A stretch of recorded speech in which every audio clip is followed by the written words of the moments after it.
Good morning student.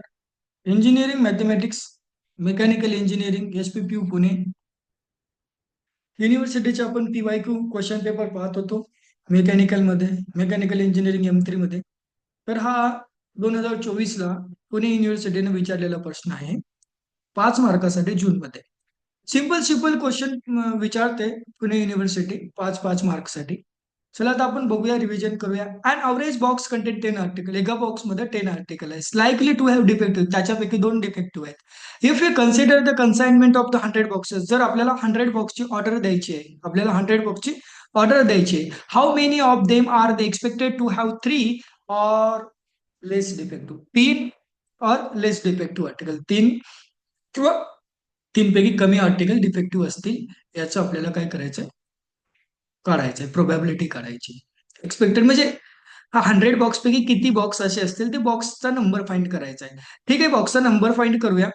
आता बघा, आता प्रोबॅबिलिटी ऑफ, आता सोल्युशन लिहिल्यानंतर पी लिहिलं. Probability P is the probability of box containing defective articles. त्या बॉक्समध्ये डिफेक्टिव्ह आर्टिकल किती आहेत, तर किती आहेत डिफेक्टिव्ह आर्टिकल? 2 आर्टिकल डिफेक्टिव्ह आहेत. 10 पैकी 2 आर्टिकल डिफेक्टिव्ह आहेत. किती आहेत? 10 पैकी 2 आर्टिकल, म्हणजे त्याची प्रोबॅबिलिटी आली 1/5. 1/5 प्रोबॅबिलिटी आली, बरोबर आहे का? 1/5 प्रोबॅबिलिटी आली. आणि q the probability of non defective item, म्हणजे त्या बॉक्समध्ये नॉन डिफेक्टिव्ह आयटम किती आहेत, तर probability of defective plus probability of non defective is equal to 1 असते. 1 मधून प्रोबॅबिलिटी 1/5 मायनस केला तर क्यू ची व्हॅल्यू येते 4/5. The q is the probability of non defective items is equal to 4/5. Okay, 4/5 आलं. आता बघा, probability of box containing 3 or less defective article. आता मला प्रोबॅबिलिटी करायची, probability of box containing 3 or less defective articles, म्हणजे r is less than equal to 3. येतं R काय आहे, द नंबर ऑफ डिफेक्टिव्ह, इथे जो आर दिसतोय ना, r is less than equal to 3. तर हा आर आहे number of defective items in box. त्या बॉक्सेसमध्ये डिफेक्टिव्ह आयटम किती आहेत, तो ह्या आर न दाखवल्या जातं. आता काय असू शकतं, मला लेस than equal 3 containing 3 or less defective article find करायचे आहेत ना. तर काय असू शकतं, लेस दॅन इक्वल टू 3 म्हणजे त्या बॉक्सेसमध्ये एक पण डिफेक्टिव्ह आर्टिकल नसू शकतो. ओके, म्हणजे एक पण डिफेक्टिव्ह आर्टिकल नाही, म्हणजे r equal to 0, no defective articles. R equal to 1 असू शकतो, त्या बॉक्समध्ये एक डिफेक्टिव्ह आर्टिकल असू शकतो. तर पी आर इक्वल टू 2, त्या बॉक्समध्ये 2 डिफेक्टिव्ह आर्टिकल असू शकतात. आणि त्या बॉक्समध्ये 3 डिफेक्टिव्ह आर्टिकल असू शकतात. इथं तुला सांगितलं मी आर म्हणजे काय. R is denoted number of defective items, defective articles or items. आता काय करा, मी याला फाइंड केलं तर बायनॉमियल डिस्ट्रीब्युशनचा थेरम लागतो. माझ्या टोटल नंबर ऑफ आर्टिकल्स 10 आहेत. 10 चूज 0, 5 1/2 डिफेक्टिव्ह आर्टिकलची probability P raise to power R असतो. तर इथं 10 0 1/5 raise to power 0 in bracket Q ची probability 4/5, 10 minus 0 equal to 10 plus 10 choose 1, 1/5 raise to power 1, R ची व्हॅल्यू 1 आहे. आणि 10 मायनस 1 इज इक्वल टू 9, म्हणजे 4/5 रेस टू पॉवर 9. 10/2 म्हणजे 10 choose 2, 1/5 raise to power 2 in bracket second bracket 4/5, 10 minus 2 is equal to 8. 10 minus 2 is equal to 8. Okay, 10 choose 3, 1/5 power 3 into 4/5 raise to 10 minus 3 is equal to 7. Binomial डिस्ट्रीब्युशनचा formula असतो P R is equal to N choose R, P raise to power R Q raise to power N minus r.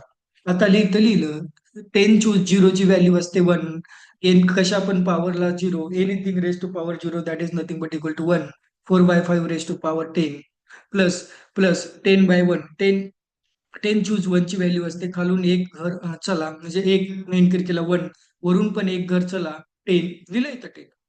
आता बघा, 1/5 as it is लिहिलं, 4/5 as it is लिहिलं. आता बघा, 4/5 raise to power 9 as it is लिहिलं. आता बघा, इथं 10 चूज 2 ची व्हॅल्यू असते, खाली 2 आहे ना, आर ची व्हॅल्यू 2 घरं चला, 1 2 इन्क्रीज, 1 2 2 स्टेप चला. तर 10 पासून 2 स्टेप डिक्रीज करा, 10 9 2 step, 1/5 raise to power 2, 4/5 raise to power 8. आता बघा, मला 10 चूज 3 ची व्हॅल्यू मला फाइंड करायची. 10 चूज 3, इथं आर ची व्हॅल्यू 3 आहे. आरची व्हॅल्यू 3 आहे म्हणून 3 घरं इन्क्रीज केला, 1 2 3 3 स्टेप इन्क्रीज केलं. आता 10 आहे, 10च्या 3 स्टेप डिक्रीज केला, 10 9 8, 1/5 raise to power 3, 4/5 power 7, 4/5 power 7. आता काय केलं, याला जर कॅल्सी मध्ये टाकून जर आपण सॉल्व्ह केलं तर कॅल्सी मध्ये टाकल्यानंतर तुम्हाला ह्या फर्स्ट टर्मची व्हॅल्यू येईल 0.1074 प्लस ह्या सेकंड टर्मची व्हॅल्यू तुम्हाला येईल 0.2648 आणि ह्या थर्ड टर्मची व्हॅल्यू तुम्हाला 0.302 आणि प्लस या लास्ट टर्मची व्हॅल्यू तुम्हाला 0.201. जर याचं ऍडिशन केलं तर ऍडिशन केल्यानंतर तुम्हाला टर्म येईल 0.879 म्हणजे probability of r less than equal to 3 is 0.879. जर तुम्हाला त्यांनी काय विचारलं होतं, त्यांनी विचारलं होतं तर फाइंड करायला विचारलं होतं एक्सपेक्टेड नंबर ऑफ बॉक्सेस. तर 0.8791 it is a probability of box containing 3 or less defective articles. Okay, हे मला प्रोबॅबिलिटी भेटली. आता त्या प्रोबॅबिलिटीनं मला number of boxes, total number of boxes, माझी जेवढी टोटल नंबर ऑफ बॉक्सेसची कन्साइनमेंट आहे, डील आहे, मला ते total number of boxes parcel करायचे, डील करायचे, कन्साइनमेंट ट्रान्सफर करायचे. तर त्याच्यामध्ये किती बॉक्सेस असे असतील की त्याच्यामध्ये 3 ऑर लेस डिफेक्टिव्ह आर्टिकल असतील, हे मला फाइंड करायचं होतं. द एक्सपेक्टेड नंबर ऑफ हे फाइंड करायचं होतं मला. Expected number of boxes to have 3 or less defective article, 3 or less defective articles म्हणजे टोटल 100 बॉक्सेस होते. 100 मल्टिप्लाय पी आर ले probability r is less than equal to 3, r is less than equal to, probability किती आली r is less than equal to 3 ची 0.8791. 8791 100 ने multiply केल्यानंतर तुमच्याकडे value आली 87.91. 87.91 म्हणजे अप्रोक्सिमेटली 88. अप्रोक्सिमेटली किती, 88. म्हणजे 88 boxes are expected to contain 3 or less defective article. असे किती बॉक्सेस असतील, 88 बॉक्सेस असतील की त्याच्यामध्ये 3 ऑर लेस डिफेक्टिव्ह आर्टिकल असतील. किती, 3 ऑर लेस डिफेक्टिव्ह आर्टिकल असेल. झाला, हा सिंपल प्रश्न विचारला होता युनिव्हर्सिटीनं 5 मार्कासाठी. किती मार्कासाठी, 5 मार्कासाठी. आता नेक्स्ट क्वेश्चन पाहूया आपण कोणता आहे, बघूया. जे युनिव्हर्सिटी सिंपल सिंपल क्वेश्चन विचारते. आता बघा, a certain factory turning out razor blades बनवते. There is a small chance of 1/500 for any blade to be defective. हा चान्स आहे म्हणजे 1/500, 500 पैकी एक ब्लेड डिफेक्टिव्ह असू शकते. 500 ब्लेड जर कंपनीनं बनवल्या तर 500 पैकी एक ब्लेड मध्ये काहीतरी प्रॉब्लेम असू शकतो, दॅट ब्लेड हा डिफेक्टिव्ह असू शकते. The blades are supplied in the packet. ती ब्लेड काय करतात, तर ब्लेड 500 पैकी एक ब्लेड डिफेक्टिव्ह असते आणि त्या ब्लेड ज्या सप्लाय करत असतो आपण, त्या ब्लेड पेक्षा 10-10चं पॅकेट करून आपण ते ब्लेड सप्लाय करत असतो. यूज द पॉइझन डिस्ट्रीब्युशन म्हणजे Poisson distribution to calculate the approximate number of packet containing no defective or and two defective blades in the consignment of 10,000 packet. आता त्यांनी विचारलंय की 500 पैकी एक ब्लेड डिफेक्टिव्ह असू शकते, 10-10चे पॅकेट मी करून ती कंपनी ते 10-10चे पॅकेट बनवते, पॉइझन डिस्ट्रीब्युशन यूज करा. आणि आता विचारलं त्यांनी अशा approximate number of packet find करा की त्या पॅकेटमध्ये असे किती पॅकेट असतील, त्या पॅकेटमध्ये एक पण ब्लेड डिफेक्टिव्ह नसेल, आणि अशी किती पॅकेट असतील की त्या पॅकेटमध्ये 2 ब्लेड डिफेक्टिव्ह असतील. जर माझ्याकडे 10,000 पॅकेट सप्लाय करायचं कन्साइनमेंट ऑर्डर आलेली आहे, मला पार्सल करायचे 10,000 ब्लेडचे पॅकेट मला पार्सल करायचे. सोल्युशन, आता आपण सोल्युशन बघूया. The solution, P is a probability of defective blade. म्हणजे आता P is a probability of blade is defective. Blade defective असण्याची प्रोबॅबिलिटी किती आहे, तर 500 पैकी एक ब्लेड डिफेक्टिव्ह आहे. 500 ब्लेड पैकी एक ब्लेड डिफेक्टिव्ह आहे, तर p is equal to 1/500, that is approximately equal to, that is equal to 0.002. That is equal to 0.002. ही आली माझी प्रोबॅबिलिटी ऑफ ब्लेड. आता बघा, तर एन एका बॉक्समध्ये किती नंबर ऑफ ब्लेड आहेत, एन इक्वल टू 10. तर मीन किती येते मला पॉइझन डिस्ट्रीब्युशन काढायचं. मीन किती आहे माझ्याकडे, झेड इक्वल टू, झेडला आपण मीन कन्सिडर करतो, काही काही बुक मध्ये एम ला पण मीन कन्सिडर करतात. Z equal to n into probability of this, n into p, 10 multiply 0.002, 10 multiply 0.002, that is become equal to 10 multiply z equal to 0.02, 0.02, 0.02 z ची value आली. Formula for Poisson's distribution, Poisson डिस्ट्रीब्युशनचा formula काय, P R is equal to E to the power minus Z, Z to the power R, R factorial. E ची power E ची value असते 2.7182 Euler's constant. आता no defective म्हणजे माझ्याकडे blade defective नाहीये, no defective blades contain in this box. त्या बॉक्समध्ये blade defective नसण्याची प्रोबॅबिलिटी किती असू शकते, P R equal to zero. तर आर इक्वल टू झिरो, आरच्या जागी झिरो ठेवा, आरच्या जागी झिरो ठेवलं, झेडच्या जागी झेडची व्हॅल्यू ठेवा 0.02, झेडच्या जागी झेडची व्हॅल्यू ठेवली, आरच्या जागी आरची व्हॅल्यू ठेवली 0 factorial 0 anything raise to power 0 equal to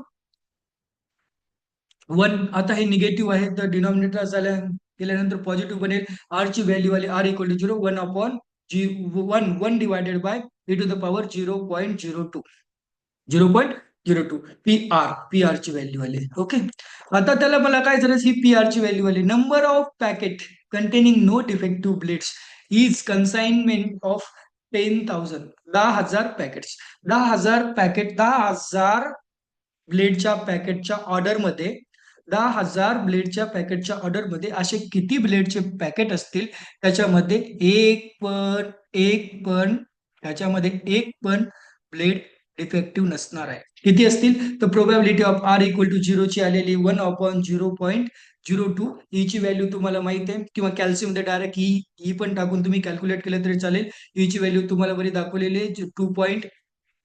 हीची value हीच्या जागेवर ठेवा आणि कॅल्शियम मध्ये डायरेक्ट कॅल्क्युलेट करा. हीची व्हॅल्यू असते 2.7182, 2.7182, आणि कॅल्शियम मध्ये टाकून जर कॅल्क्युलेट केलं, कॅल्शियम मध्ये ई दिसते, जर कॅल्शियम मध्ये टाकून जर कॅल्क्युलेट केलं तर तुम्हाला डायरेक्टली याची व्हॅल्यू येते 9,802. 9,802 अशा ब्लेड असतील की त्या ब्लेड मध्ये नो डिफेक्ट, 9,802 असे पॅकेट असतील, 10-10च्या ब्लेडचे असे पॅकेट असतील 9,802, त्याच्यामध्ये एक पण डिफेक्टिव्ह ब्लेड नसेल, एक पण डिफेक्टिव्ह ब्लेड नसेल. ओके, आता बघा टू डिफेक्टिव्ह ब्लेड मला असतील, असे किती पॅकेट असतील मला फाइंड करायचं, त्याच्यामध्ये टू डिफेक्टिव्ह ब्लेड असतील.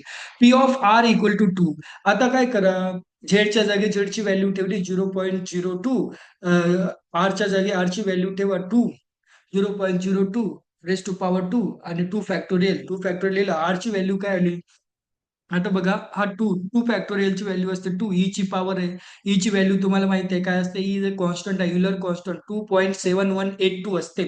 आता काय लिहिलं हे बघा, ई निगेटिव्ह आहे तर खाली आल्यानंतर पॉवर पॉझिटिव्ह बनून जाईल, ही आली तुमची आर इक्वल टू 0. आता ह्या जी काही व्हॅल्यू आली p R equal probability of 0, तुम्ही इथे कॅल्क्युलेट केले तरी जमते, डायरेक्टली खाली पण कॅल्क्युलेट केले तरी जमते, तशीच ठेवू आपण. आणि number of packet containing two defective blades, number of packet containing two defective blades मला काढायचे, इक्वल टू 10,000 टोटल पॅकेट्स आहेत. 10,000 packet multiply probability of r equal to 2, r equal to 2. तर आर इक्वल टू 2 ची probability 0.02 raise to power 2 divided by 2 into bracket e raise to power 0.02 खाली. आता याला कॅल्सी मध्ये टाकून कॅल्क्युलेट केलं, जर ई कॅल्सी मध्ये टाकता येत असेल तर ठीक आहे, नसेल टाकता येत तर तुम्ही ईच्या जागी ते 2.7812 व्हॅल्यू लिहू शकता, जी की ईची व्हॅल्यू आपण वरी दाखवलेली आहे. ही कॅल्क्युलेट केल्यानंतर तुमच्याकडे काय येतील, टू टू नंबर येईल. हे सर्व कॅल्क्युलेटिंग केल्यानंतर तुमच्याकडे व्हॅल्यू येईल 2. असे 2 पॅकेट असतील, त्या पॅकेटमध्ये 2 डिफेक्टिव्ह प्लेट्स असतील. असे 2 पॅकेट तुम्हाला सापडतील की त्या पॅकेटमध्ये 2 डिफेक्टिव्ह प्लेट्स असतील. बघा, असे सिंपल सिंपल क्वेश्चन विचारल्या जातात, युनिव्हर्सिटी असे सिंपल सिंपल क्वेश्चन विचारते आणि 5 मार्क्स साठी क्वेश्चन विचारते, जे की क्वेश्चन 2 पण पेजेस कम्प्लिटली नसतील. ओके, आता बघा असेच आपण क्वेश्चन PYQ क्वेश्चन पाहत जाऊया. ही आपली सिरीज अशीच कंटिन्यू राहील. प्लीज तुम्ही याचा व्यवस्थित अभ्यास करावा. जे काही तुम्हाला, if you not understood anything तर तुम्ही क्लासमध्ये विचारू शकता. हा, वर्गामध्ये तुम्हाला व्यवस्थित एक्सप्लेन करून दिल्या जाईल बोर्डवर. 2D मध्ये काय होतं, कॉम्प्युटरमध्ये सांगण्यासाठी काही लिमिटेशन्स असतात, सर्व टोटली एक्सप्लेन करून सांगितलं जाऊ शकत नाहीये. बोर्डमध्ये वर्गामध्ये बोर्डवर व्यवस्थित एक्सप्लेनेशन करून दिलं जाईल. चला, तर थांबतो मी आता. आता याच्यानंतर आपण काय करू, 2023 ला जे काही क्वेश्चन विचारले ते क्वेश्चन बघूया याच्यानंतर. ओके.